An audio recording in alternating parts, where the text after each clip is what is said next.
Welcome to चंदा classes. चंदा classes में आपका स्वागत है। मैं अभय चंद कुमार फिर से साइंस का कुछ एमसीक्यू मॉडल सेट नंबर 1 है। अगर आपको 100% मार्क्स चाहिए तो इस वीडियो को ज़रूर देखें। यह बेस्ट है, एनसीईआरटी बुक से आधारित है और यह एनटीपीसी ग्रुप डी के लिए भी इम्पोर्टेंट्स है। और हम लोग इस वीडियो के माध्यम से टॉप मोस्ट 30 एमसीक्यू को देखेंगे।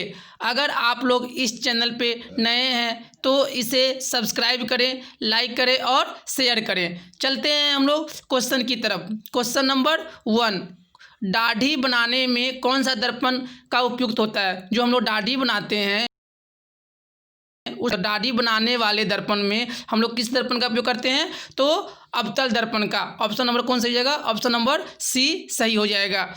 चलते हैं हम लोग नेक्स्ट क्वेश्चन सेकेंड पे। गोलीय दर्पण में फोकासांतर एवं वक्रता त्रिज्या के बीच संबंध है। मतलब कह रहा है कि गोलीय दर्पण में जो फोकासांतर है F और वक्रता त्रिज्या है R, ये दोनों में क्या संबंध है? तो F बराबर में क्या होता है? R/2। तो F बराबर में R/2। और तो ऑप्शन नंबर कौन सा हो जाएगा? ऑप्शन नंबर इसका सी सही हो जाएगा। चलते हैं हम लोग नेक्स्ट क्वेश्चन थर्ड पे। प्रकाश का वर्ण विक्षेपण किस उपकरण से संभव होता है? जो प्रकाश का जो वर्ण विक्षेपण होता है उसमें हम लोग किस उपकरण का उपयोग करते हैं? तो किस उपकरण का उपयोग करते हैं? तो प्रिज्म का उपयोग करते हैं। ऑप्शन नंबर इसका सी सही हो जाएगा। चलते हैं हम लोग नेक्स्ट क्वेश्चन 4 में। प्रकाश का वेग न्यूनतम होता है। जो प्रकाश का वेग न्यूनतम मतलब क्या होता है? सबसे कम। तो प्रकाश का वेग सबसे कम है तो कांच में क्या होता है? सबसे कम होता है। तो ऑप्शन नंबर कौन सही हो जाएगा? ऑप्शन नंबर इसका डी सही हो जाएगा। चलते हैं हम लोग नेक्स्ट क्वेश्चन 5 पे। काल्पनिक प्रतिबिंब होता है। काल्पनिक प्रतिबिंब हमेशा कैसा होता है? सीधा होता है। और वास्तविक प्रतिबिंब कैसा होता है? तो उल्टा होता है। तो क्वेश्चन क्या कह रहा है? काल्पनिक प्रतिबिंब। तो काल्पनिक प्रतिबिंब कैसा होगा? सीधा। ऑप्शन नंबर इसका कौन सही हो जाएगा? ए सही हो जाएगा। चलते हैं हम लोग नेक्स्ट क्वेश्चन 6 पे। किस दर्पण से हमेशा वस्तु से छोटा प्रतिबिंब बनता है? ऐसा कौन सा दर्पण है जिसमें हमेशा क्या बनता है? छोटा प्रतिबिंब बनता है। कौन सा दर्पण है? तो ये है अपना उत्तल दर्पण में हमेशा कैसा प्रतिबिंब बनेगा? छोटा प्रतिबिंब बनेगा। तो ऑप्शन नंबर कौन सा हो जाएगा? ऑप्शन नंबर इसका बी सही हो जाएगा। चलते हैं नेक्स्ट क्वेश्चन 7 पे। किस दर्पण से वस्तु का बड़ा प्रतिबिंब बनता है? ऐसा कौन सा दर्पण है जिसमें वस्तु से बड़ा प्रतिबिंब बनता है? तो अवतल दर्पण में क्या होता है? वस्तु से बड़ा प्रतिबिंब बनता है। तो ऑप्शन नंबर कौन सही हो जाएगा? ऑप्शन नंबर इसका ए सही हो जाएगा। चलते हैं नेक्स्ट क्वेश्चन 8 पे। प्रकाश के परावर्तन के कितने नियम होते हैं? तो प्रकाश के परावर्तन के कितने नियम होते हैं? तो प्रकाश के परावर्तन के 2 नियम होते हैं। तो ऑप्शन नंबर कौन सा हो जाएगा? बी। चलते हैं हम लोग नेक्स्ट क्वेश्चन 9 पे। प्रकाश के अपवर्तन के कितने नियम होते हैं? इससे पिछला क्वेश्चन में पूछ रहा था परावर्तन के होते हैं और प्रकाश के अपवर्तन के कितने नियम होते हैं? तो दोनों का कितना नियम होता है? प्रकाश के परावर्तन का भी और प्रकाश का अपवर्तन का भी, दोनों का 2-2 नियम होता है। तो ऑप्शन नंबर इसका भी कौन सा जाएगा? बी सही हो जाएगा। चलते हैं हम नेक्स्ट क्वेश्चन 10 पे। समतल दर्पण द्वारा बना प्रतिबिंब। जो समतल दर्पण होता है, पहला क्वेश्चन क्या है? समतल दर्पण किसे कहेंगे? जिसका वक्रता त्रिज्या कहाँ हो? अनंत पे हो। ऐसे दर्पण को हम लोग क्या कहेंगे? समतल दर्पण कहेंगे। तो समतल दर्पण में कैसा प्रतिबिंब बनता है? हमेशा काल्पनिक बनता है। तो ऑप्शन नंबर कौन सा जगह? बी। चलते हैं हम लोग नेक्स्ट क्वेश्चन 11 पे। साइड मिरर के रूप में प्रयुक्त होता है। जो गाड़ी होता है, गाड़ी के जो बगल में जो दर्पण लगा रहता है उस दर्पण में हम लोग किस दर्पण का उपयोग करते हैं? तो वो कौन सा दर्पण होता है? तो वो होता है उत्तल दर्पण। उत्तल दर्पण का उपयोग क्यों करते हैं? क्योंकि उत्तल दर्पण में कैसा प्रतिबिंब बनता है? सीधा प्रतिबिंब बनता है। तो जो सीधा प्रतिबिंब बनता है इसलिए हम किसका उपयोग करते हैं? उत्तल दर्पण का। तो ऑप्शन नंबर कौन सा हो जाएगा? ऑप्शन नंबर इसका बी सही हो जाएगा। चलते हैं हम लोग नेक्स्ट क्वेश्चन 12 पे। किसी माध्यम का अपवर्तनांक का मान होता है। अपवर्तनांक को हम लोग किससे लिखते हैं?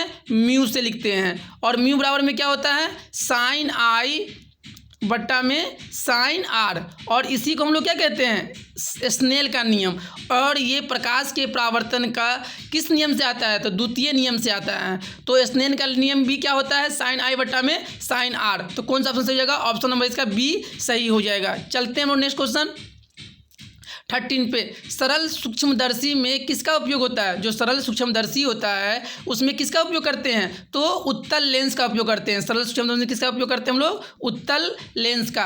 तो ऑप्शन नंबर कौन सही हो जाएगा? ऑप्शन नंबर इसका सी सही हो जाएगा। चलते हैं हम नेक्स्ट क्वेश्चन 14 पे। एक उत्तल लेंस होता है। तो उत्तल लेंस किसे कहते हैं? जो बीच में मोटा हो और किनारे में क्या हो, पतला हो।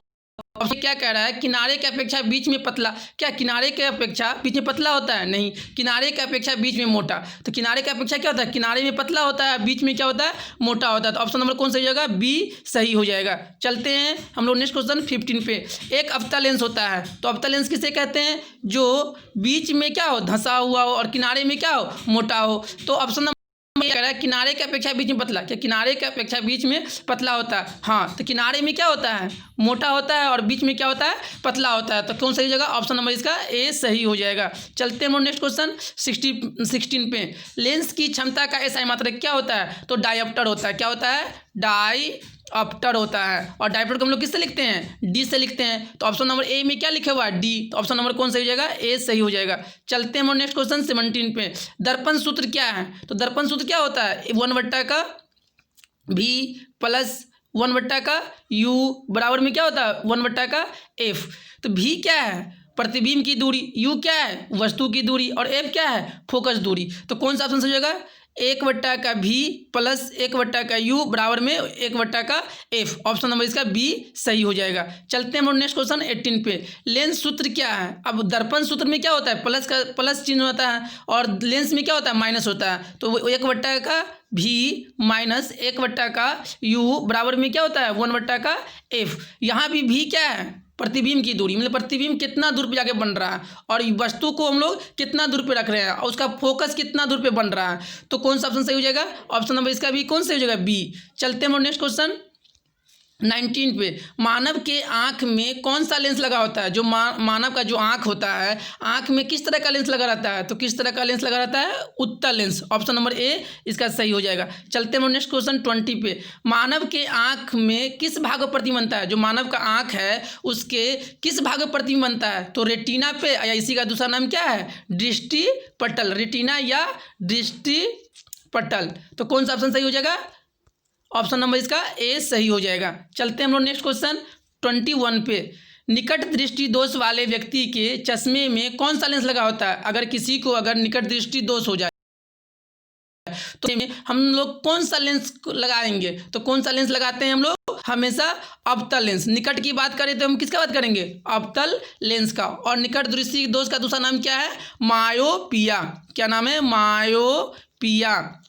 तो इसके अनुसार कौन सा ऑप्शन सही हो जाएगा, अवतल लेंस। ऑप्शन नंबर ए इसका सही हो जाएगा। चलते हैं नेक्स्ट क्वेश्चन 22। दूर दृष्टि दोष वाले व्यक्ति के चश्मे में कौन सा लेंस का लगा होता है। अब वहाँ था निकट दृष्टि दोष, निकट दृष्टि में कौन लगाते थे हम लोग, अवतल लेंस। और दूर दृष्टि में कौन लगाएंगे, उत्तल लेंस। क्या लगाएंगे हम लोग, उत्तल लेंस लगाकर उसको हम लोग क्या कर सकते हैं, ठीक कर सकते हैं। तो कौन सा ऑप्शन सही हो जाएगा, ऑप्शन नंबर इसका बी सही हो जाएगा। अगर निकट वाले के लिए पूछे तो अवतल और दूर वाले के लिए पूछे तो उत्तल लेंस। चलते हैं हम लोग नेक्स्ट क्वेश्चन 23। स्वस्थ मनुष्य के लिए दूरबिंदु। अगर कोई व्यक्ति स्वस्थ है तो उसके आँख के लिए दूरबिंदु क्या है, तो अनंत होता है। क्या होता है, अनंत। तो कौन सही हो जाएगा, ऑप्शन नंबर इसका सी हो जाएगा।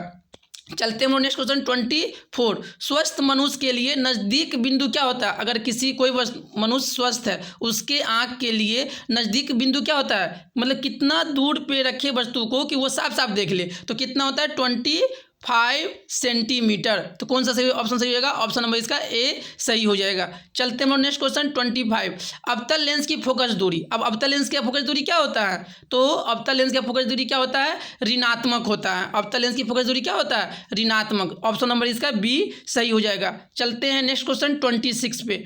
उत्तल लेंस की फोकस दूरी। इससे पहले क्वेश्चन पूछ रहा था अवतल लेंस की फोकस दूरी क्या होता है, और इसमें क्या पूछ रहा है, उत्तल लेंस की फोकस दूरी क्या होता है, तो धनात्मक होता है। क्या होता है, धनात्मक। तो ऑप्शन नंबर कौन सही हो जाएगा, ए सही हो जाएगा।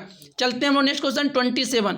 प्रकाश गमन करती है, तो प्रकाश किस तरह से गमन करती है, तो प्रकाश सीधी रेखा में गमन करती है। तो ऑप्शन नंबर कौन सही हो जाएगा, ए सही हो जाएगा।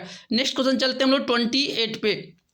प्रकाश की चाल निर्वात में होती है, तो प्रकाश कितना होता है, तो 3 × 10⁸ मीटर प्रति सेकेंड। तो कौन सही हो जाएगा, ऑप्शन नंबर इसका ए सही हो जाएगा। चलते हैं हम नेक्स्ट क्वेश्चन 29। वस्तु को कहाँ पर रखा जाए कि जितना बड़ा वस्तु उतना बड़ा ही प्रतिबिंब बने, और कैसा बने, उल्टा बने। तो ये क्वेश्चन किसका है, इसमें है लिख लेना अवतल दर्पण।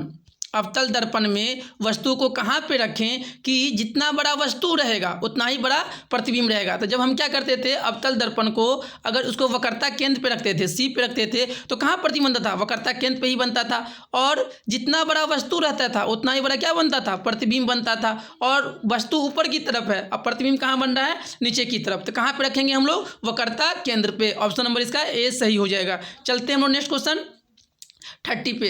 वस्तु को कहाँ पर रखा जाए कि अवतल दर्पण में प्रतिबिंब फोकस में बने। तो अब किस में कह रहा है, अवतल दर्पण में वस्तु को कहाँ पर रखा जाए कि प्रतिबिंब कहाँ बने, फोकस पे। तो अवतल दर्पण में जब हम लोग वस्तु को कहाँ रखते थे, कहाँ रखते थे, अनंत पर। जब अनंत पर रखते थे तो दर्पण से टकराने के बाद ये कहाँ से गुजरता था, फोकस से। तो वस्तु कहाँ रखेंगे, अनंत पर। तो कौन सा ऑप्शन सही हो जाएगा, ऑप्शन नंबर इसका ए सही हो जाएगा। चलते हैं हम लोग नेक्स्ट क्वेश्चन 31।